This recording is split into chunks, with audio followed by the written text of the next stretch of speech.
Now let's take a look at one of the more unsettling things in this documentary, and that is the Denver airport. Now there's an aerial photo of the Denver airport in Colorado, USA, and you might notice that that's a swastika. Even though there's stuff being built all around it, you can clearly tell that's a swastika. And there's also rumored to be a very large underground base beneath this airport. And in case there were any doubts as to whether or not that was a swastika, this is an aerial blueprint of the airport. And again, you can clearly see that that is the symbol of ancient sun worship used by many cults around the world and many cultures around the world. Now this is a capstone. A capstone is just a Masonic marker, and this is located in the airport in the section known as the Great Hall. The Great Hall is what Masons call their meeting places. On the right you see the words Grand Lodge, telling everyone that's a Masonic lodge. In the middle you see a compass and set square. Below that the date, and then the words New World Airport Commission. Well, according to these murals, they do have a new world plan. It's just that most of us won't be around to see it. Now this is a look of that capstone a little bit farther back. Notice the futuristic keypad there at the top. Notice the arms sticking out at a 45-degree angle. And also the esoteric designs on the floor. The Denver airport is riddled with these all throughout it. So if you're ever in Colorado and you get the chance to walk through the airport, I highly recommend it. There's stuff like this all over the place. And you'll see more of that in some of the video that is in this film.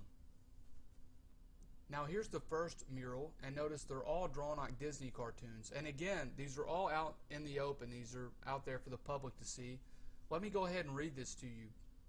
I was once a little child who longed for other worlds, but I am no more a child, for I have known fear. I have learned to hate. How tragic then is youth, which lives with enemies, with gallows ropes. Yet I still believe I only sleep today, that I'll wake up a child again and start to laugh and play. Now I'm not going to explain what this means to you because these murals will actually do it for me. And you'll come to understand what that little poem here actually is. Let's take a look at what's happening here. In the foreground there you see all the dead, the people that were killed. In the background it's fires burning the human structures, the human cities. And between the dead and the fires are the survivors, and the survivors have animals, either extinct or extremely rare animals, in cases that they're going to re-release into the wild once the destruction of the world is complete. If these animals are still around, they'll be kept, and if they're extinct, they will be brought back through genetic re-engineering. And you can see that nature is already flourishing. See the vines growing out there, see the trees left untouched. The theme is rebirth through death. Now that's a very, very common theme through fascist societies, whether you're talking about Nazi Germany or whether you're talking about the Aztecs. And you see signs of this everywhere in this mural. See the buffalo on the right and the cheetah there above the Native American woman in the middle.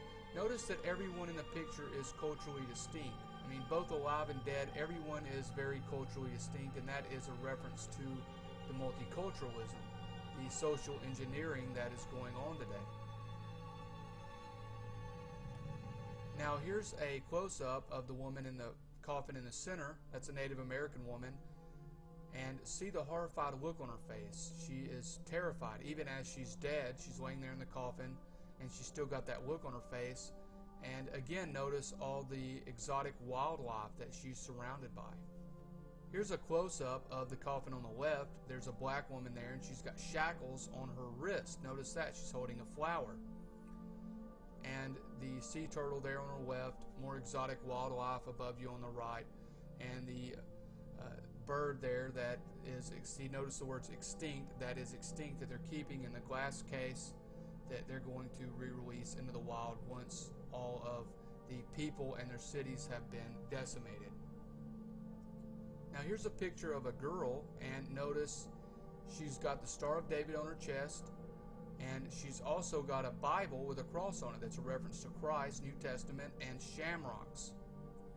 On her neck is a watch. The watch is broken, and that's also something that is associated with Freemasonry. Many times Freemasons will come up and ask another one what time it is, and they're supposed to respond, "There is no time," or something to that effect. And the reason that the girl has the Star of David and the shamrocks and in the Bible is that it is a reference to multiculturalism.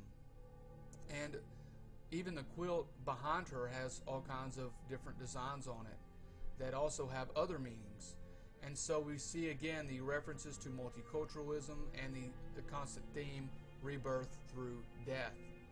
Here's a close-up of the Mayan girl in the pic, and she's holding a Mayan tablet there that is foretelling the coming of the end of the world, or the destruction of the world in 2012. And you see the green life force there flowing out of that and burning the man-made structures behind her. And then you see nature flourishing, the trees and the grass in the background left untouched. And that also goes back to the watch that the girl before had on, the end of time.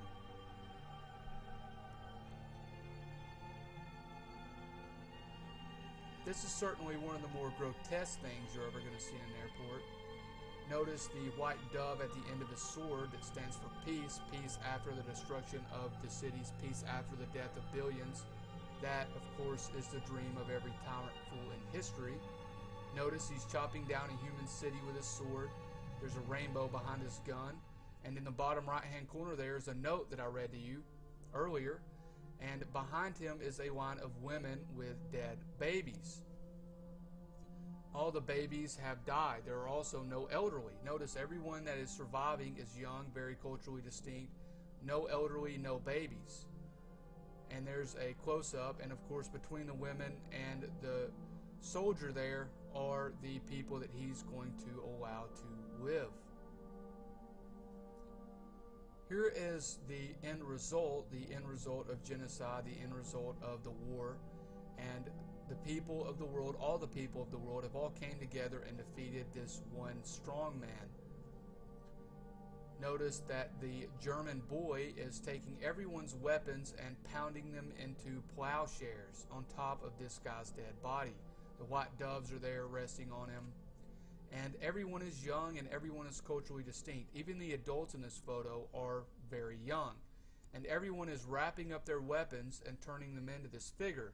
And the theme or the idea is that once all the weapons are destroyed, the world will live in peace. But as we've seen in history, once that happens, once a country has disarmed its public or once a continent has been disarmed, peace usually does not come about. The abuses simply get greater.